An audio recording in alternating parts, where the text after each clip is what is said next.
At saka mga ka-release, ang kagandahan dito sa dagat ng Liuliwa, mag-enjoy ka talaga sa pag-swimming dito kasi walang dikya dito, guys. Mga ka-release, tara samahan niyo po kung pumunta sa Liuliwa, Zambales kung saan dito ay mag-enjoy kayo dito for 2 days and 1 night. Tara samahan niyo po ko at tapusin ang video na ito. 9 AM pa lang ay umalis na ako sa bahay dito sa Agham Road. Fast forward na po tayo, nandito tayo sa Cubao Terminal kung saan sasakay po tayo ng bus papuntang Olongapo. Then antayin mo nang mapuno ang bus bago umalis. Ayan po, nagbayad po ako ng 312 pesos. 10 AM na nakaalis na yung sinasakyan naming bus. Dumaan tayo dito sa Balintawak at syempre nandito na tayo sa NLEX at tanaw na tanaw mo ang Philippine Arena kung saan sinasagawa yung Summer Blast 20. At smooth lang po yung biyahe namin.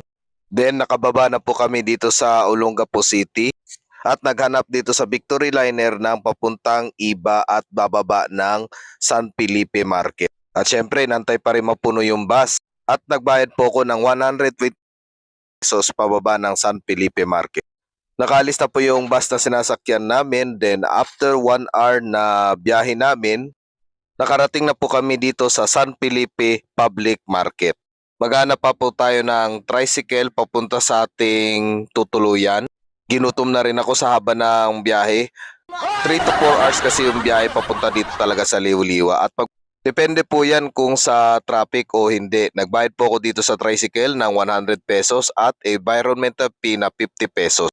After 15 minutes ang biyahe sa tricycle, nandito na po tayo sa Point Break Hostel kung saan makikita nyo ang ganda ng kanilang dining area, shower area, at may shower area pa at kasama yung common CR.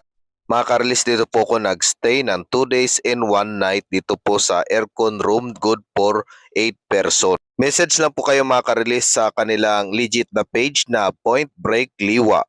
Di po kayo maliligaw dito mga ka-release dahil tapat lang po siya ng Mami Pobs, sikat na kainan dito sa Liuliwa at malapit lang po sa Kapitan Liwa. Natutuwa naman ako mga ka-release kasi habang naglalakad-lakad ako dito, natuwa ako dun sa mga kasama ko sa hostel. Ako yung pinaka-bagets, pinaka-bata, bata isip. Pagpasok ko sa beach mga ka-release, tingnan nyo mapino yung buhangin at pwede po kayo mag-rent ng ATV. Oh, grabe, daming tao talaga guys kasi Sabado kasi ngayon eh. Weekend ba? Siyempre walang pasok. Eto, enjoy tayo sa paparating na sunset.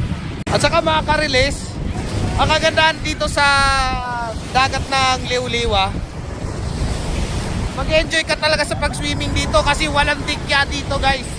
Wala talaga. Sunset na mga ka-release at pwede po kayo dito Yan mag-pictorial. mga ka-release ka, tapos ko lang din maligo.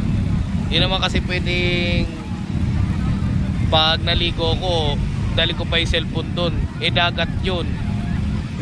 Kung makikita nyo mga ka-release yung ganda ng Liuliwa Beach dito sa Zambales, talaga nakakapawi talaga ng pagod.